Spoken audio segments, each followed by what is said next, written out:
M के times news में आपका स्वागत है। मैं हूं एम के आजाद। आज हम बात करेंगे कि एनडीए का चार ऐसी अदृश्य शक्तियां हैं जो ना इंडिया गठबंधन में है ना एनडीए गठबंधन में है, लेकिन वो चार अदृश्य शक्तियां जो है वो नरेंद्र मोदी और अमित शाह की जोड़ी को हमेशा मदद करती है। और जब भी वर्तमान की मौजूदा सरकार संकट में आती है तो वो अपनी ताकत जरूर लगाते हुए नजर आती है। आज हम इसी बात पर चर्चा करने वाले हैं। याद कीजिए, जब इंडिया गठबंधन की तैयारी चल रही थी और बहुत से दलों से जो रास्ता कायम किया गया, तो कुछ दल तो इसमें सहमति नहीं दी और वो कहा कि ना मैं इंडिया गठबंधन में रहूंगा ना एनडीए गठबंधन में। लेकिन इन दोनों के गठबंधन में नहीं होने के बावजूद भी ये अंदर से अदृश्य शक्ति की तरह नरेंद्र मोदी जी को सहयोग करते हुए नजर आते हैं। इससे सावधान रहने की जरूरत है, सतर्क रहने की जरूरत है इंडिया गठबंधन को। इस बात की जानकारी इंडिया गठबंधन को भी है, लेकिन अपने दर्शकों को इन शक्तियों के बारे में बताना जरूरी है। तो चलिए सबसे पहले बात कर लेते हैं नवीन पटनायक की। बीजू पटनायक के बेटे वैसे तो परिवारवाद के परिचायक जरूर हैं, उड़ीसा में लंबी पारी खेलने वाले मुख्यमंत्री, सौम्य चेहरा, बात करने में हमेशा जो है शालीनता, ये उनकी पहचान है। लेकिन वो एन केन प्रकरण वो जो है सत्ता से उड़ीसा में चिपके रहना चाहता है। उनकी महत्वाकांक्षा दिल्ली की राजनीति में तो बिल्कुल नहीं है, ये किसी से छिपी हुई बात तो बिल्कुल नहीं है। लेकिन दिल्ली के सत्ता से साथ उनका तालमेल हमेशा अच्छा रहता है। यही तो वो रणनीति है और इसके तहत में वो सारे कामों को अंजाम देते हैं। तो याद कीजिए, जब चुनाव में भारतीय जनता पार्टी के विरोध में जब वो चुनाव जीत कर आए तो वो किसी से छिपी बात तो बिल्कुल नहीं है। और भारतीय जनता पार्टी ने नवीन पटनायक को जिस कटघरे में खड़ा करने की कोशिश की गई वो किसी से छिपी बात तो बिल्कुल नहीं है। लेकिन तमाम प्रयासों के बावजूद भी नवीन पटनायक मुख्यमंत्री बन गए, यानी उनकी सत्ता में उनकी पार्टी की वापसी हो गई। लेकिन जब भी जरूरत आया, चाहे सरकार में जब भी नो कॉन्फिडेंस मोशन लाया गया, अविश्वास प्रस्ताव लाया गया, या दिल्ली के लिए स्पेशल विधेयक हो, तमाम जगहों पे उनकी जो सहमति है वो एनडीए गठबंधन में और खासकर नरेंद्र मोदी और अमित शाह को सहयोग करता हुआ नजर आया था। और तमाम विरोधों के बावजूद भी इंडिया गठबंधन में बहुत से लोगों का उसकी अच्छी संबंध जरूर है। जैसे ममता बनर्जी और नवीन पटनायक के बीच में अच्छे रिश्ते बताए जाते हैं, एक सौहार्द रिश्ते हैं और दोनों एक दूसरे के बातों को समझते हैं। वैसे नीतीश कुमार जी का भी जो है वो नवीन पटनायक जी से अच्छा संबंध है। तो संबंध की बात से इतर जब मदद की बारी आई तो हमेशा वो सत्ता के साथ नजर आए। क्या यह मजबूरी है या चालाकी, इसको आप आसानी से समझ सकते हैं। और बड़ी खामोशी के साथ न वो किसी गठबंधन में तो बिल्कुल नहीं रहते, लेकिन हमेशा जो है वो नरेंद्र मोदी को सहयोग करते हुए नजर आते हैं। और अनकरीब आप देखेंगे कि इसकी मदद और बढ़ते चले जाएगी, क्योंकि जिस तरह जो दिल्ली विधेयक को लेकर जो नीति स्पष्ट होना चाहिए था वो उनको विजन उनको बिल्कुल स्पष्ट नजर नहीं आया। और नवीन पटनायक जो है वो इस वक्त में अदृश्य शक्ति इंडिया के जरूर नजर आ रहे हैं। अब बात चलता है जगन मोहन रेड्डी को। जी, जगन मोहन रेड्डी का भी याद कीजिए, इस समय में सबसे ज्यादा सुर्खियों में है। जगन मोहन रेड्डी वाईएसआर जो कांग्रेस की राजनीति जो है वो आंध्र प्रदेश में इस कदर हावी हो गई कि 25 सीटों में 22 सीट लोकसभा के जीतने में कामयाब हो गई और 3 सीट ही टीडीपी के चंद्रबाबू नायडू की जो पार्टी है उन्होंने जीत दर्ज की। उड़ीसा में बीजेपी का कोई भी सांसद नहीं है। तो वाईएसआर कांग्रेस भी बीजू पटनायक की ही तरह अपना जो संबंध है वर्तमान में मोदी सरकार से बहुत अच्छे बनाए हुए हैं और लगातार इसकी बान की नजर आई, चाहे नो कॉन्फिडेंस मोशन हो या दिल्ली विधेयक।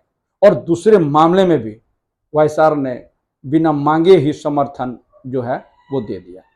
लेकिन नो कॉन्फिडेंस मोशन के साथ और दिल्ली विधेयक को लेकर जिस तरह से पार्लियामेंट में बहस और उसकी मत विभाजन की बात होने लगी, उस वक्त में वाईएसआर कांग्रेस ने बढ़ चढ़कर नरेंद्र मोदी का साथ जरूर दिया।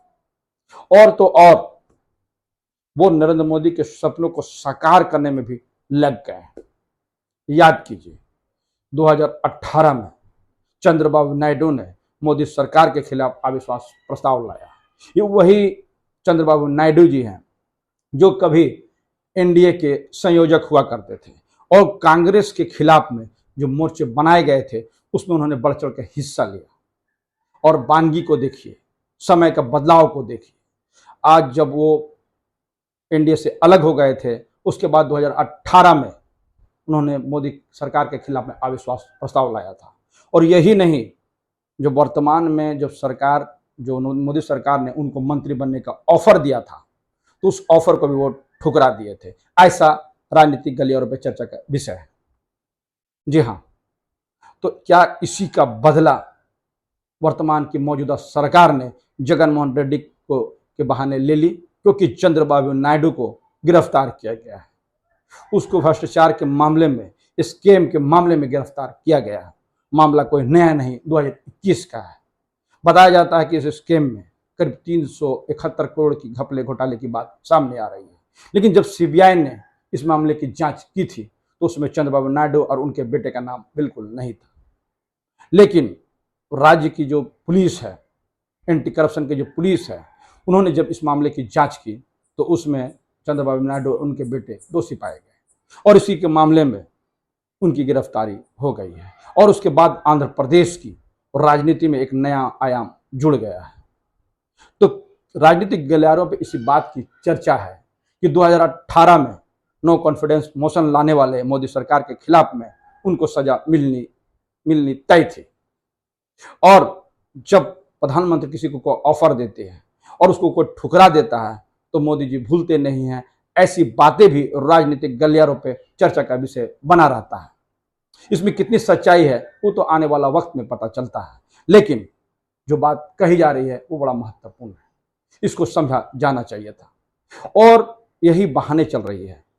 और एक बात मैं पहले वीडियो में बताया और फिर बताते हुए आगे बढ़ूंगा कि जिस तरह से केंद्र सरकार ने ईडी, सीबीआई और आईटी को लेकर अपने विपक्षियों को साधने की नाकाम कोशिश की और तमाम विपक्षी नेताओं को इसमें टारगेट में शामिल किया और उसको शक के दायरे में खड़ा किया और अपने राजनीतिक प्रतिद्वंदी को जिस तरह से उनकी छवि को खराब करने की कोशिश की, उसकी बानगी अब राज्यों में फैलती चली जा रही है।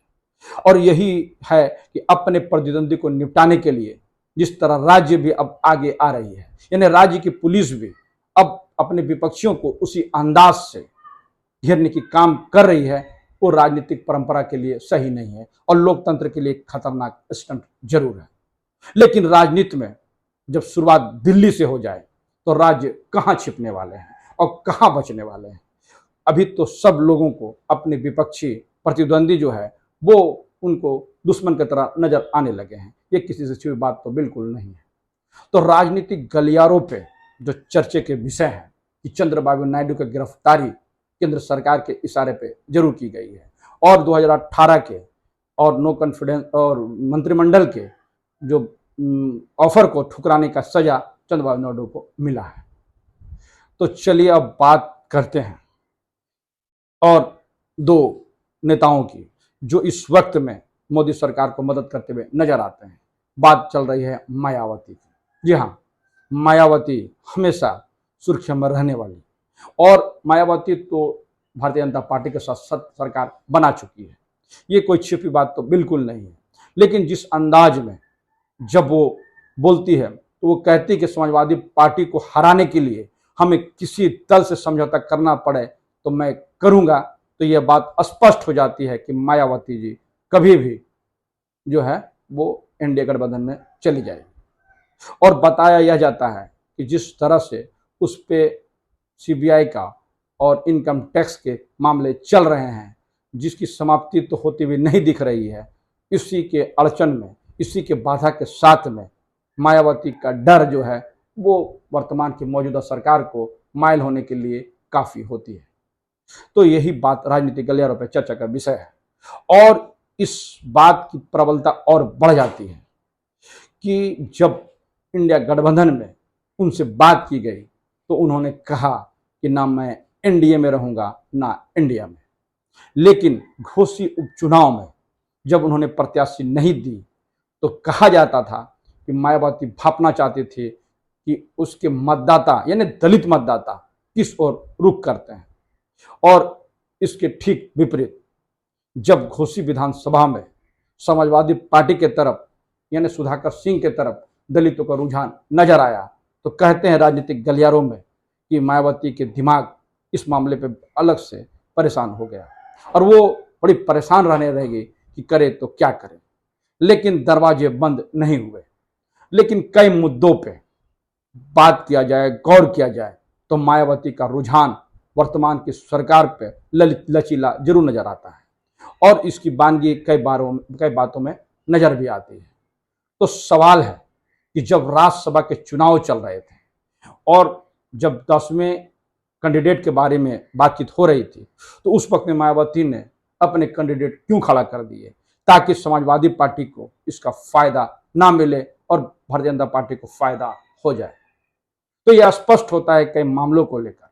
और 2010 का वो बयान को याद कीजिए जब मायावती ने कही थी कि समाजवादी पार्टी को हराने के लिए वो बीजेपी से गठबंधन करने से गुरेज नहीं करेगी और वो संवाददाता सम्मेलन में कही, मीडिया के सामने आकर इस बात को कही थी। तो एक अदृश्य शक्ति, क्योंकि इस समय में देश में लोकतंत्र बचाने की बात करके तो विपक्षी गठबंधन की तैयारी चल रही है, ऐसी राजनीति चल रही है तो मायावती की दूरी क्यों है? क्या वो अपनी पिछली बातों को भुलाना नहीं चाहती है? तो याद कीजिए, चाहे ममता बनर्जी हो, वामपंथियों से उनका 36 का आंकड़ा जरूर है और तो और कांग्रेस का और आप पार्टी के 36 के आंकड़े किसी से छिपे बिल्कुल नहीं। और तमाम मुद्दों को भुलाकर इस बात इंडिया गठबंधन में आया तो जरूर गया, तो मायावती इस मामले में पीछे क्यों रह गई? बताया जाता है कि वो बड़े तोल मोल की राजनीति करना शुरू कर दी। वो चाहती है कि जो ऑफर हमको जहां से मिलेगा मैं वहां चली जाऊंगी और एक तरह से वो नरेंद्र मोदी सरकार को हर तरह से मदद करने के लिए तैयार बैठी हुई बताई जाती है। ऐसे राजनीतिक गलियारों पर चर्चा का विषय बना हुआ है। और चौथी बात करता हूं ओवैसी की। ओवैसी की पार्टी जो है वो लगातार भारतीय जनता पार्टी को मदद करते हुए नजर आती है। कहा तो जाता है कि वो भारतीय जनता पार्टी की बी टीम है, क्योंकि जब भी बात हुई डुमरी विधानसभा में बात की जाए तो उन्होंने अपने प्रत्याशी जरूर दिए और पिछले चुनाव में उनको 24,000 जो मत आया था, इसी की बानगी की वजह से उन्होंने कैंडिडेट जरूर दिए। लेकिन इस वक्त में वो बड़ी बुरी तरह से यानी जमानत तक जब्त उनकी हो गई और जनता ने उनको खारिज कर दिया। और इसी तरह से जो मौजूदा जो कैंडिडेट थी बेबी महतो, जो जगन्नाथ महतो की पत्नी थी, उसको सख्ते में जरूर ला दिया और जो है मुस्लिम मतदाताओं का बंटने के आसार बड़े नजर आने लगे। तो राजनीतिक गलियारों पर चर्चा थी कि भारतीय जनता पार्टी को मदद करने के लिए ओवैसी की पार्टी वहां खड़ा हुई। बात चाहे उत्तर प्रदेश की हो, दिल्ली हो, बिहार हो, ये तमाम जगहों पर हो, तो ये बात स्पष्ट तौर से इंडिया गठबंधन में या सेकुलर पार्टियों को हराने में अपने कैंडिडेट देने की वजह से बड़ा नुकसान तो पहले भी हो गया। चाहे महाराष्ट्र को ही ले लीजिए, बड़े पैमाने पे कांग्रेस को नुकसान तो ओवैसी की पार्टी ने जरूर पहुंचाई। और यह बात स्पष्ट होता है कि ओवैसी की पार्टी जो है भारतीय जनता पार्टी की बी टीम है, क्योंकि आप याद कीजिए कि तमाम सीबीआई, ईडी और इनकम टैक्स के छापे तो विपक्षियों में जरूर पड़े तमाम नेताओं को, लेकिन ओवैसी की पार्टी और खासकर ओवैसी पर किसी तरह का कोई भी मामले नहीं चल रहे हैं। और तो और वो कई मामले पे इंडिया गठबंधन और खासकर कांग्रेस को, राष्ट्रीय जनता दल, नीतीश कुमार को और कई नेताओं को कटघरे में खड़ा करते हुए नजर आते हैं। तो इसको क्या कहा जाए? ये किसी से छुपी बात तो बिल्कुल नहीं है। तो कुछ शक्तियां जरूर है जो नरेंद्र मोदी के साथ तो इंडिया गठबंधन में तो नहीं है, माफ कीजिए, इंडिया गठबंधन में तो नहीं है, लेकिन वह हमेशा अदृश्य शक्तियों की तरह नरेंद्र मोदी को लाभ पहुंचाने के लिए तैयार बैठी रहती है। तो हमारा ये वीडियो कैसा लगा अपने कमेंट्स में जरूर कमेंट्स करें, और जिन्होंने अभी तक हमारे न्यूज़ को सब्सक्राइब नहीं किया उसे निवेदन है कि सब्सक्राइब कर दे। नमस्कार।